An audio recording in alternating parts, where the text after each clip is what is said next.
Hello, my name is Chloe Bruce. I'm running a YouTube channel in which I discuss my diagnosis of schizophrenia and stigma and problems with the mental health service, the NHS here in England, in the United Kingdom as a whole. And I've been discussing my career as a journalist, specialising in Russian politics with a specific emphasis on natural gas as a business, and also natural gas politics, and with a specific eye on Russia. And I've been discussing how I was diagnosed with schizophrenia, then epilepsy, a good 20 years ago, and some of the problems. And it's a very political hot potato, the whole subject of the National Health Service, with lots of recent events regarding the whole outlook, some of its criticism of its services, which are not just bordering abuse or plain abuse, although I don't hear about prison sentences for those involved at this point. But others are just looking at what I've also described on this YouTube channel in earlier videos, glaring inefficiencies. I'm not saying that the whole story is the type I've experienced, but today I'm going to focus on this a little bit. I wanted to go straight to the horse's mouth after seeing the speech by Sir Keir Starmer, in which he, well, at least he's in the setting and in the context of a report issued by an organisation called the King's Fund. And I decided to follow his advice given on the television, which is to look at the report yourself. And I've looked at it briefly. I skimmed it as best I could in the time available, and I've got an impression of it anyway. And I've looked at some other sources also. It's not the only source I'm using here. I also talk about NHS England and their website. So that's the subject today, and you may be wondering about the title, Kaputin or Kaputin. Well, it doesn't seem relevant to the NHS, except of course the NHS also has a bill, and a gas bill, and obviously with the current war in Central Asia and Europe, and we're looking, in my view, at high bills this winter as it gets colder, and in particular if it's a very cold winter based on the average. And I'll talk about this. This is not the only expense, but it affects everything, including inflation and how much money's over for other things, quite literally. So I'll begin. I welcomed part of Keir Starmer's speech discussing, or at least in the context of the report, or after the issuing of a report by the King's Fund, as mentioned. The bit I liked was his discussion of removing auxiliary staff, part-timers, or people who just supply staff, I believe, not necessarily part-time, but supply staff. I feel this would create a more cohesive, an easier system to manage, an easier way of training people also and getting the most out of staff. But I also felt he might have mentioned the current state of affairs in terms of appalling, not just scandals, the truth of maternity wards, psychiatric wards, and the atrocities that have been reported, and in my view also by me, about my experience of psychiatric wards, having been sectioned twice, or after being sectioned twice, and in hospital psychiatric wards 4 times.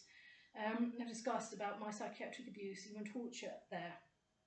And so he might have mentioned a bit more, especially as I wrote, at least to the last government, about standards of media reporting on the NHS and my own torture at the hands of doctors. It might be worth mentioning that people are actually genuinely, this is a genuine distress we have. And so I felt he might have said more about maternity situation, racism also in hospitals, psychiatric atrocities, etc.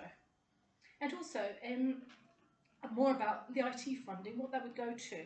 I read in the report, that the King's Fund report, that this had been a difficult area for funding, but I wasn't sure why. I wanted to find click on the report they're referring to, or some of the sources they've used in their bibliography, but on at least one of them I had to register to get the article, and it was maybe just something, I'm just wondering why IT funding in particular has been specifically difficult to achieve. Of all things to be neglected, if you think about it. I was wondering if the inventors, for some reason, were reluctant to share their technologies. We know, well, I can certainly say the NHS wasn't and shouldn't have been promising a rose garden. And these discussions, especially in the media, of funding the NHS, or as the case may be, overfunding parts of the NHS, should be seen as a poor reflection upon the institute itself. For this report, the King's report, is specific about the decline of the NHS. It's talking about the decline and the reasons for that decline. It periodises it up to a point, I believe, separating it not really into separate governments, but separate segments of time. And what it highlights, one part of it that's dear to me and clearly basic logic, is that preventative measures, they say, have been neglected for whatever reason. And for me, this is a thirst for money in other areas, but what could be more logical than preventative medicine? It also mentions poor housing and deaths in poor housing and infant deaths, children's deaths in poor housing, which I've discussed also in previous videos.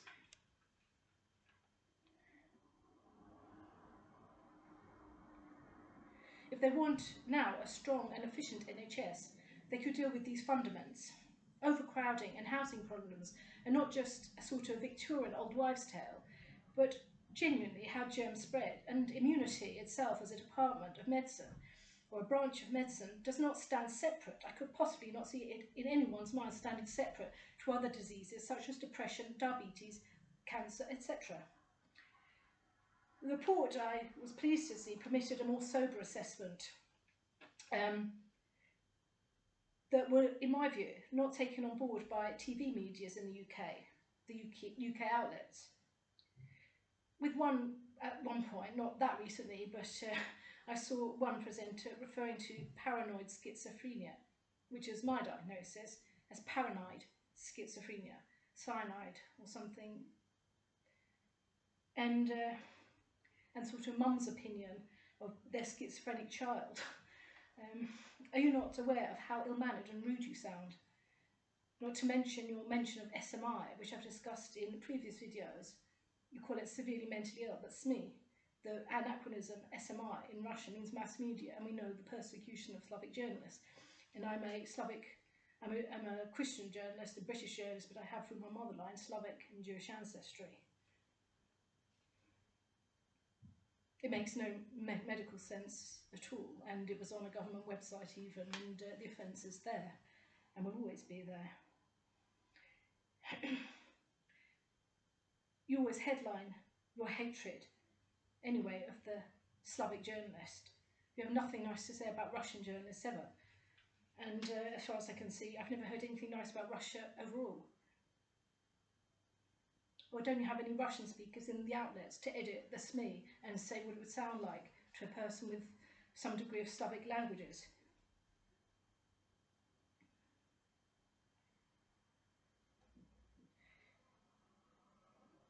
And there was criticism also of the staff in the Department of Health. In another source I looked at, I was wondering what social care was, and it's difficult actually to find clear definitions of social care. So you look on the source, which is NHS England itself, their website, and they're still referring to mentally ill, schizophrenic people in particular, as unhygienic. And from what I gather, social care means this for the mentally ill. Social care for the mentally ill, this banner word, with big pound signs lighting up, I should imagine. One of the examples of social care, few examples even, of social care for the mentally ill, was encourage them to exercise. And that's a person who's sporty themselves, a sport expert. Why would they need help exercising when many people who aren't mentally ill or classed that way are not able to exercise themselves? It's simply impossible to force someone to exercise. You could maybe review their weight and decide whether they need the exercise, and even if they didn't, it's up to them. It's incredibly invasive and embarrassing for them when they're not that great at it themselves. They always feed off the motivation of other people. And they also refer, of course, again to the lack of hygiene. They need help with personal care. Is this a cash cow? Where is the care? Where is this care performed in reality? Can't you spend the money on better things?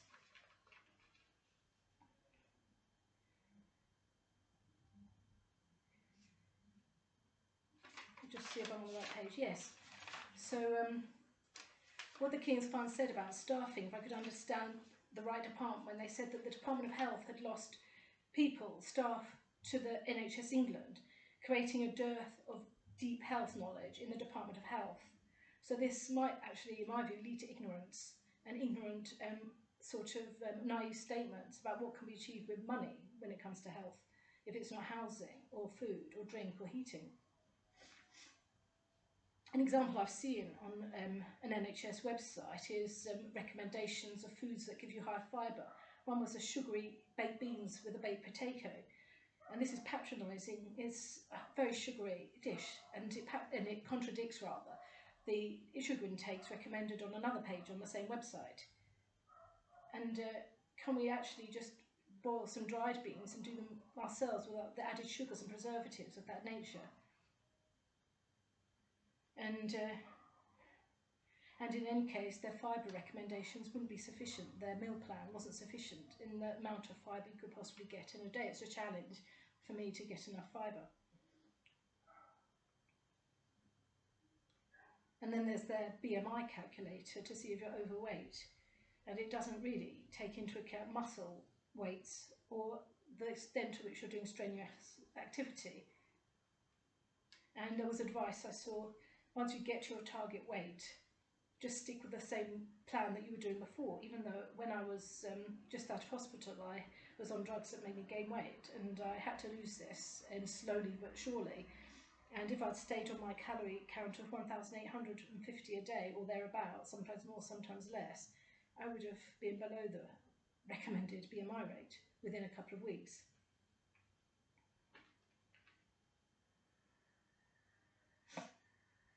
And about the housing that was cited, the poor quality housing as a factor in poor health, not just undesirable, not just unluxurious, but deadly. And people are meant to procreate healthily in that type of environment and raise infants in that type of environment. Labour's own benefits bonanza, namely, giving an example, Deputy Prime Minister Angela Rayner snapping up a council property for herself. Now we're facing a shortage in social housing, and there's no discussion yet of requisitioning these. Causing overcrowding longer term, this policy, overcrowding and poor levels of housing. Yes, as with the poor relative housing contributing, hardly mentioned, in contributing to these NHS woes. They're going about the NHS, but they can't put it separate to poverty. It's well known the link between poverty and ill health.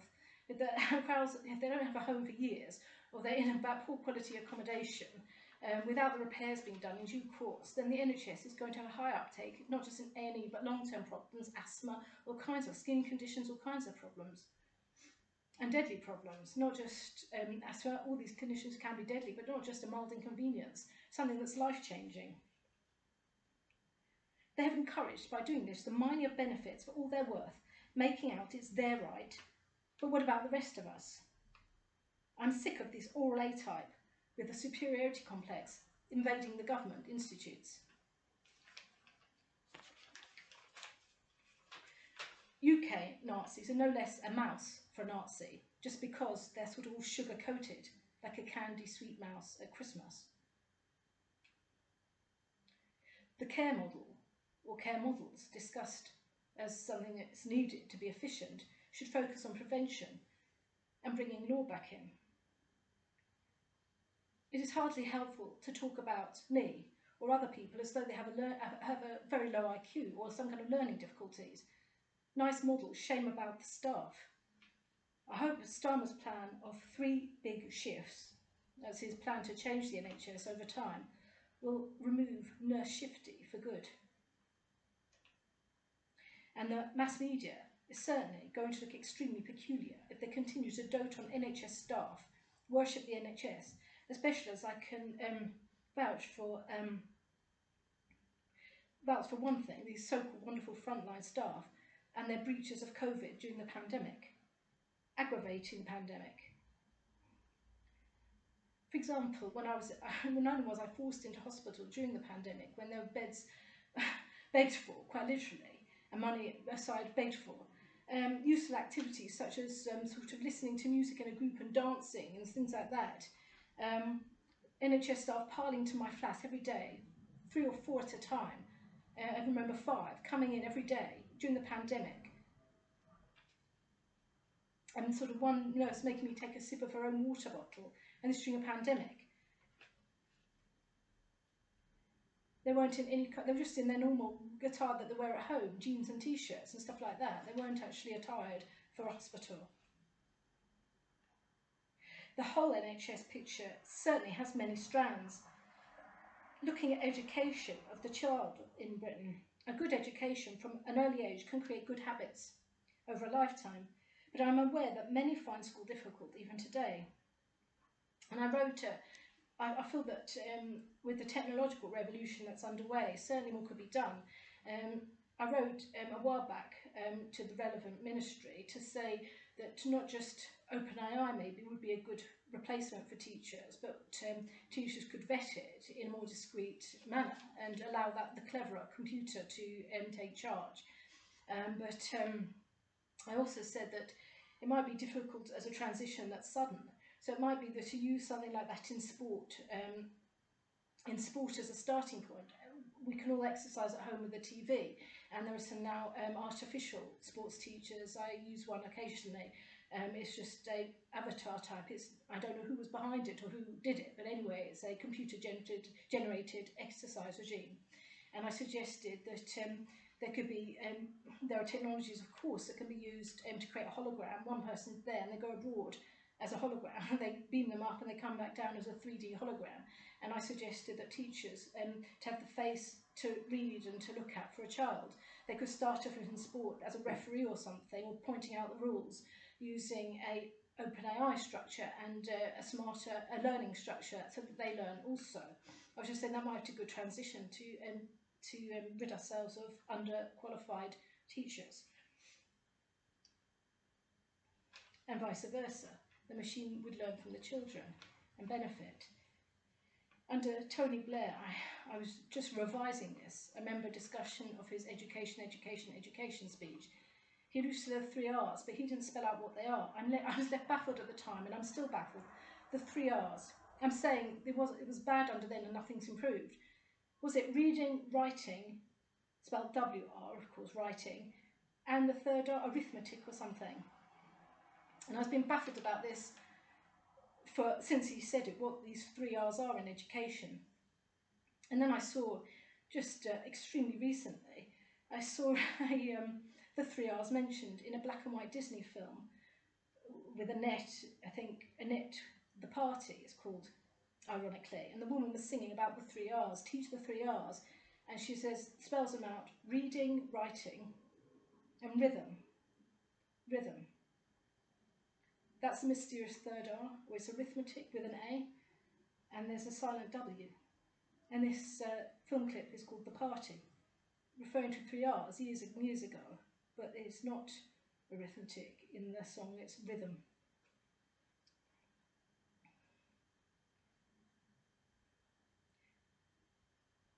And if he had spelled them out clearly, we wouldn't have to have this debate. OpenAI is good at teaching foreign languages, so why can't it start teaching children from nursery school age, even 2 or younger? They could be exposed to this. I had a Sinclair computer as a child with a game that taught me a bit of German, but there was no internet back then that we could purchase, and therefore I couldn't really interact and learn the pronunciation. But these days the combination would be excellent. So why kaput? Why broken? Politicians talk of a broken NHS, a broken Britain. But what about the bare ground, the bare ground with these 3 R's? Even if natural gas prices are regional, which they are, it's difficult to usually are.